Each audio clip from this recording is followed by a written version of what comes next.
کہ اے حسین وہاں کی آگ سے پہلے ہی یہاں آگ لگا لی.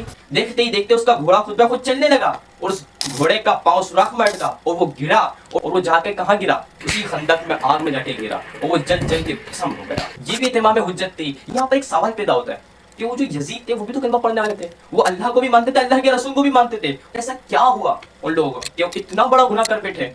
جواب یہ ہے قتل حسین اصل میں مرگ یزید ہے.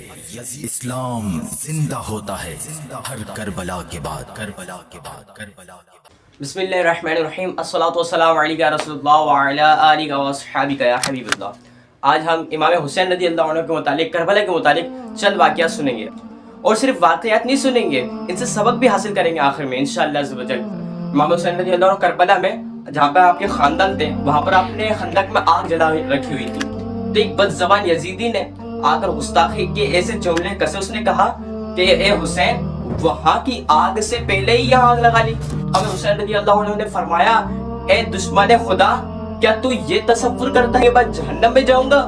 آپ کے ایک ساتھی نے اس کے منہ میں تیر مارنے کی اجازت لی, لیکن صبر و تحمل کے پے کر حضرت امام حسین رضی اللہ عنہ نے انکار کر دیا. آپ نے کہا ہماری طرف سے جنگ کی ابتدا نہیں ہونی چاہیے, کہ قیامت کے دن کے پاس کوئی جواب ہی نہ بچے نا, کہ یہ بھی نہ کہہ سکیں کہ امام حسین رضی اللہ عنہ کی طرف سے جنگ کی ابتدا ہوئی تھی اس وجہ سے ہمیں جنگ کرنا پڑا. کچھ جواب ہی نہ بچے ان لوگوں کے پاس. تو امام حسین رضی اللہ عنہ کا دل تو بڑا دکھا ہوا تھا. آپ نے اللہ کی بارگاہ میں دعا کی, اللہ کی بارگاہ میں اپنی عرضی رکھی. آپ نے اللہ پاک کی بارگاہ میں عرض کیا, اللہ اسے اس گستاخ کو عذاب نار سے قبل ہی دنیا میں آج کے عذاب میں مبتلا فرما. آپ کی دعا جو تھی وہ قبولیت کے درجے کو پہنچی اور آپ رضی اللہ عنہ کی دعا قبول ہوئی. دیکھتے ہی دیکھتے اس کا گھوڑا خود بخود چلنے لگا اور اس گھوڑے کا پاؤں سوراخ میں اٹکا اور وہ گرا اور اس کا جو پاؤں تھا وہ کام الجھ گیا اور وہ جا کے کہاں گرا؟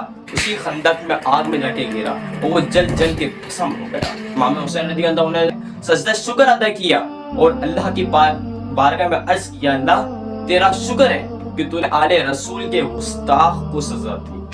اللہ اکبر. اب یہ جو سارے واقعات ہیں نا, یہ آگ میں جل جانا, کرامتوں کا ظہور ہونا, یہ سارے واقعات تو ان کے سامنے ہونے, اس پر آپ کے سارے سامنے کھڑے ہیں. یہ بھی اتمام حجت تھی. یہ مزید ان کو بتایا جا رہا تھا کہ مجھ پر ظلم مت کرو, دیکھو میں کون ہوں, میں نواسہ رسول ہوں. قیامت کے دن کیا جواب دو گے نبی علیہ الصلوۃ والسلام کو جن کا تم کلمہ پڑھتے ہو؟ لیکن لالچ کا پڑتا تھا. اب یہاں پر ایک سوال پیدا ہوتا ہے کہ وہ جو یزید تھے وہ بھی تو کلمہ پڑھنے والے تھے, وہ اللہ کو بھی مانتے تھے, اللہ کے رسول کو بھی مانتے تھے, اور امام حسین رضی اللہ عنہ کے فضائل کے متعلق انہوں نے حدیث پاک بھی سنی تھی. لیکن ایسا کیا ہوا ان لوگوں کو کہ وہ اتنا بڑا گناہ کر بیٹھے؟ جواب یہ ہے کہ جب بندے کے دل پر شیطان حاوی ہو جاتا ہے, جب لالچ کا پردہ آ جاتا ہے, جب وہ گناہ کرتے کرتے اس کا دل سیاہ ہو جاتا ہے, تو وہ ایسے کام کرتا ہے کہ دنیا حیران رہ جاتی ہے. آج ہم بھی تو حیران ہیں نا کہ یزیدیوں سے اتنا بڑا گناہ ہو گیا, انہیں پتہ ہی نہیں تھا کہ اللہ اور رسول کیا جواب دیں گے, وہ پوری دنیا ان پر لعنت کرے گی. لیکن ہوا نہ ایسا. تو علماء کرام فرماتے ہیں کہ جب بندہ کوئی ایک گناہ کرتا ہے تو اس کے دل پر ایک سیاہ نقطہ ڈال دیا جاتا ہے, ایک بلیک ڈاٹ ڈال دیا جاتا ہے, اور وہ گناہ کرتا رہتا ہے. وہ نقطہ بڑا ہوتا جاتا ہے حتیٰ کہ اس کا پورا دل سیاہ ہو جاتا ہے. اب اس پر نصیحت کی بات اثر نہیں کرتی. اب وہ ایسے گناہ کرتا ہے. ایسا نہیں ہے کہ یہ اس وقت ہوا تھا ایسا گناہ, کہ آج ایسا نہیں ہو رہا.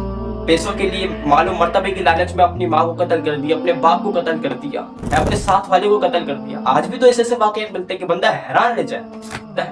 اس بات سے آپ اندازہ لگائیے معلوم مرتبے کا لالچ, کہ حدیث پاک میں پیارے آقا صلی اللہ علیہ وسلم فرماتے ہیں کہ 2 بھوکے بھیڑیوں کو بکریوں کے ریوڑ میں چھوڑ دیا جائے تو وہ اتنی تباہی نہیں بچاتے, اتنا نقصان نہیں بچاتے جتنا مال و مرتبے کی لالچ انسان کے دین کو نقصان پہنچاتی ہے. یہ حدیث پاک کا خلاصہ ہے. اللہ پاک ہمیں گناہوں سے بچنے کی توفیق عطا فرمائے. صلو علی الحبیب صلی اللہ علیہ محمد صلی اللہ علیہ وسلم.